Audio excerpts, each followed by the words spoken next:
Hello, this is Erica with Launching Legacies. Welcome to our daily devotional.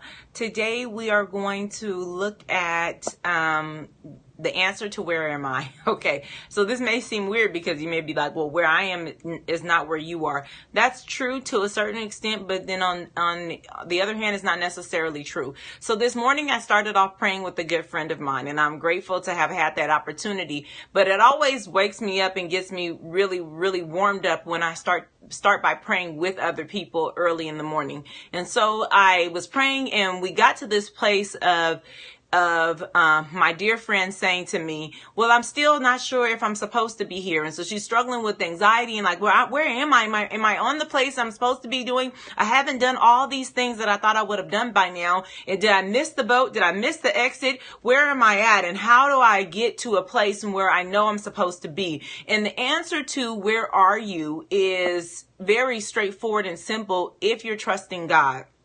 You're where you're supposed to be if you're trusting God. Why is that the case? And people may disagree, like, oh no, I've been trusting God, but I'm still confused. No, if you've been trusting God, then you're right where you're supposed to be. Because remember, God is the good shepherd. Jesus said, I am the good shepherd. I will leave the 99 for the one, right? I will guide you and lead you. And because I'm your guide, because I'm your shepherd, because I'm the one that's leading you to where you're supposed to be, I'm never going to abandon you in that. My character is such that if I take on the role, I'm going to see the role all the way through. I'm going to see it through until you get to where you're supposed to be. What kind of guide would God be? What kind of shepherd would God be if he was going to, somewhere in the middle of the process, leave us in the wilderness to wander and not know where we're supposed to be? No, he's trying to guide us and lead us. But sometimes when we think we're where we're not supposed to be, or we're confused of how we got to where we are, is because we never had a good understanding of how we were going to get there, right? He's not going to leave us. He's not going to abandon us. He's not taking us up the mountain and then disappearing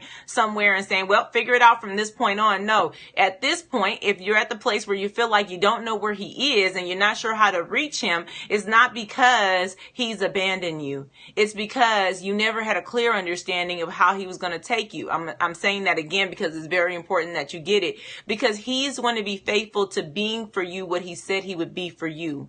You have to learn to let him be that for you. Can you let him? Can you let him be your guide? Can you let him be your shepherd? Can you let him take you up the mountain? Can you let him be your direction?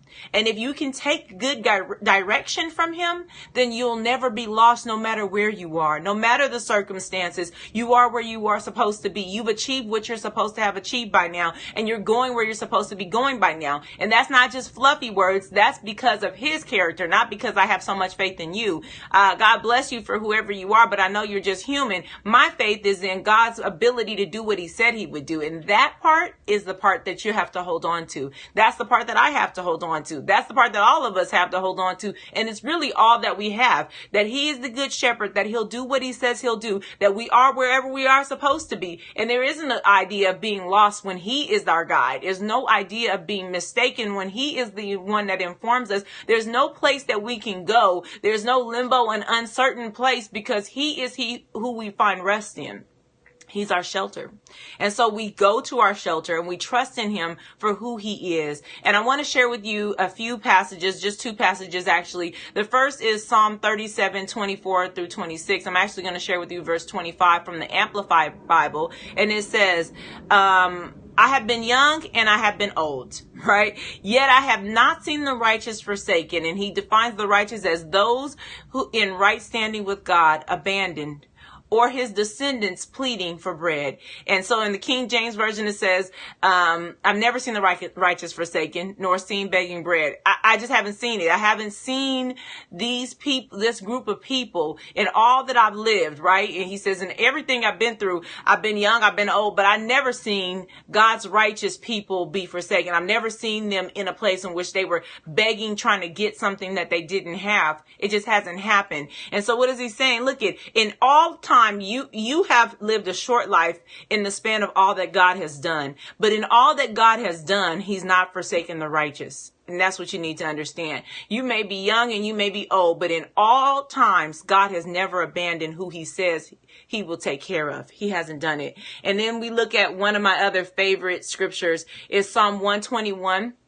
And it says, right before 121 verse 2, actually verse 1 says, look to the hills from which cometh your help. Your help cometh from the Lord who made heaven and earth, right? And then in verse 2 it says, my help comes from so look to the hills is verse 1. And then it says, my help cometh from the Lord who made heaven and earth. He will not suffer my foot to be moved.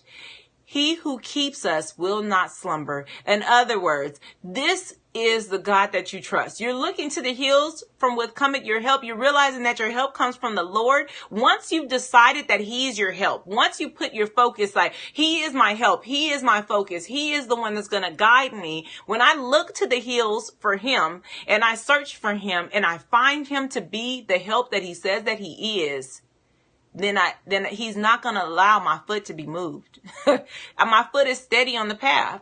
And he's like, why? Because he who has promised he's not going to slumber. He's not going to all of a sudden abandon his position to be your help. No, if he said he'll be your help, then help you will get. He's going to help you. And so let him be that for you, right? Let him be that guide. And so the answer to where am I is very certain. You're exactly where you're supposed to be. We're praying for you. We are praying that you would heal, live, and grow. We're praying that you would know with a certainty that you have indeed looked to the hills from which cometh your help. You know that your help comes from the Lord who made heaven and earth. And that God will not indeed suffer your foot to be moved. Be encouraged. Be encouraged and know that if you trust in God, then you're where you're supposed to be. And if you're not trusting him, just trust him. It's easy. We're praying for that for you. For if you're being disobedient, you're not trusting, the answer to disobedience is just to obey. Simple. Just obey. And so we're praying for you. We hope that you're praying for us. We will see you again tomorrow with another devotional. Until then, be blessed.